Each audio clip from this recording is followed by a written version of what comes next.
Hey, Soulful Jewish Living listeners, Noam Weissman here. You might know me from some of the other Unpacked podcasts, like Unpacking Israeli History and Wandering Jews with Michal and Noam.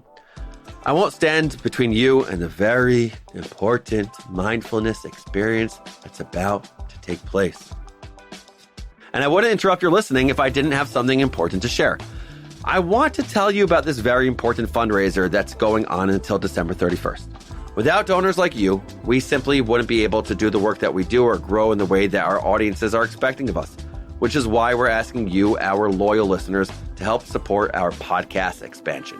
I'm talking more episodes in both audio and video formats, more special guests, live events, and so much more. We're kicking off this plan with Unpacking Israeli History, and we have big things in store, like really big things in store. So for the month of December, we are hoping, if we could ask, to raise $150,000 to bring this vision of real expansion to reality. Visit jewishunpacked.com/support before December 31st to partner on this wonderful and meaningful opportunity. We're even offering some pretty cool swag if you donate above $500. If you've already donated, you're the best. Thank you. Thank you. If not, now's your chance, and we would be so grateful. That's jewishunpacked.com/support. Now on to the show. If you're listening to this on the day of its release or the next few days, happy Hanukkah. I hope you're having a joyous and wonderful holiday. As you may have heard last week, I'm on vacation with my family, so we're running 2 weeks of older episodes. I think they hold up pretty well, if I do say so myself. In this week's episode, we talk about rage. I know, a little weird for a holiday episode, but actually, to me, Hanukkah is all about the mistakes we can make when our emotions control us, instead of us being mindful of our emotions.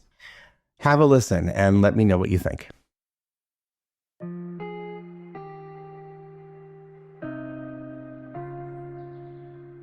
Welcome to Soulful Jewish Living, mindful practices for every day with me, Josh Feigelson. I'm grateful you're here, and I hope you benefit from our time together. I want to talk about aggressive driving for a minute. I know, an unusual place to begin, but stay with me. Years ago, I lived in New York and I owned a car. Now, if you've ever driven in New York City, you know that it's basically a contact sport.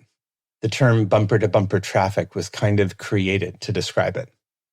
And that population density, people on top of people, cars on top of cars, can lead to some aggressive moments. I remember once being cut off abruptly by someone who crossed in front of me exiting the Triborough Bridge into Manhattan. A friend of mine who was in the car introduced me to the term assholing to describe the behavior. Yes, this is a family show and I'm a rabbi, but that term is just too perfect not to mention. Even though I live in Chicago now, it's not like driving has gotten any better. There's still a lot of assholing out there. There's a lot of aggressive driving, and people get angry with each other. Come on, buddy, go. Or use your friggin' blinker next time. And I have to admit, I'm not only a victim, I've been a perpetrator too. Road rage is a real thing, and in the worst cases, it can result in confrontations, fights, and worse. Most often, though, road rage doesn't lead to direct confrontation. Instead, it just leads us to stew in our own anger. When I found myself yelling at another driver, as soon as I have a minute to think or to breathe, I often then find myself wondering, who am I really yelling at? And what is this getting me, other than feeling angry? As my friend and colleague, Rabbi Mark Margolius, likes to say, what an opportunity for mindfulness practice. Why am I talking about road rage? Well, I actually think Hanukkah is a lot about road rage. Yes, we did a Hanukkah episode last week, and guess what? It's an 8-day holiday, so we're going to do 2. What do I mean? Last week, we talked about the major symbol and ritual of Hanukkah, the light of the menorah. But another important part of the Hanukkah story lies in its historical roots, namely the military campaign by the Maccabees that overthrew the Seleucid rulers who governed the land of Israel. Program note, you can get more of this history at Jewish History Nerds, one of our sister podcasts produced by Unpacked. We'll put the episode link in the description. The campaign was bloody. It wasn't just a war against the foreign rulers, it also really, ultimately was a civil war, targeting Jews who liked the cosmopolitan culture those foreign rulers had introduced. A lot of people were killed. To put it even more bluntly, a lot of Jews were killed by other Jews. After the Maccabees were successful, they installed themselves as rulers of the Jews, and let's just say they weren't great. And their incompetence ultimately led to the Jewish people's loss of self-determination in the Holy Land for 2,000 years. All of that is perhaps a reason why the rabbis of the Talmud really didn't talk about that side of Hanukkah very much. Nearly every other holiday gets a lot of treatment from those rabbis. Shabbat, Passover, Yom Kippur, Sukkot. But Hanukkah is nearly absent from the 2,711 pages of the Talmud. And I think that's because they were worried about celebrating the rage of the Maccabees and their descendants. Now, the thing is that the flame that drove the Maccabees to be such fierce fighters is the same flame that can light up our minds. The flame lies within us. It lies within me. And we can either let it burn and burn until it's a raging fire, or we can learn to control it and kindle it. We can use it as a source of great heat, or we can tend it so that it's a source of illumination. We can allow it to overtake us on the highway so that we yell at the asshole who just cut us off, or we can use it to respond to other drivers in a wiser, more generous way. Given that there's a war going on, a war I bet everyone listening feels emotionally connected to, I also feel a need to clarify that I'm not arguing for pacifism here. Even soldiers, perhaps especially soldiers, need to be mindful about how they're directing their inner flame, just like the rest of us. Even though I have a regular meditation practice, I get agitated on a regular basis, whether it's while I'm driving or when the dog eats something she shouldn't, or something just doesn't go according to plan.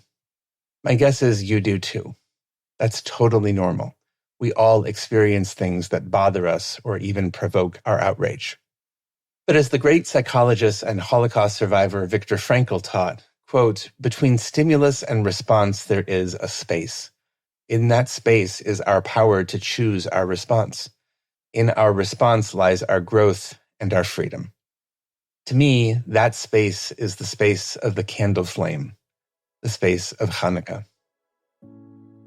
The truth is that all the practices we talk about on this show are in service of holding that space open in our minds and hearts so that we might choose mindful, wise responses over mindless, reactive ones. And having a regular practice definitely helps. But in the moment itself, here's a very simple practice I find can help. Just breathe. Take a good, deep breath in and out. In and out. In and out. The medical science tells us that even with just 3 good breaths, our bodies begin to calm down from their heightened state of anxiety. If you can do it for a couple minutes, even better. And if you can be aware of your breathing, I'm breathing in, I'm breathing out, that helps even more.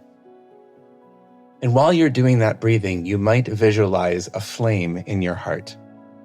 See if you can keep that flame going, not extinguishing it, but guiding it so that it doesn't become a raging bonfire.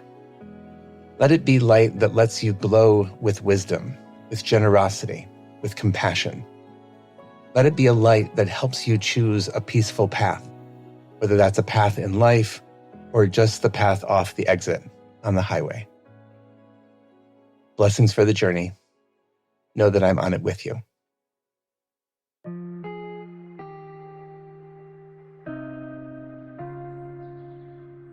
Thank you for joining us for Soulful Jewish Living, Mindful Practices for Every Day, a production of Unpacked, a division of OpenDor Media and the Institute for Jewish Spirituality.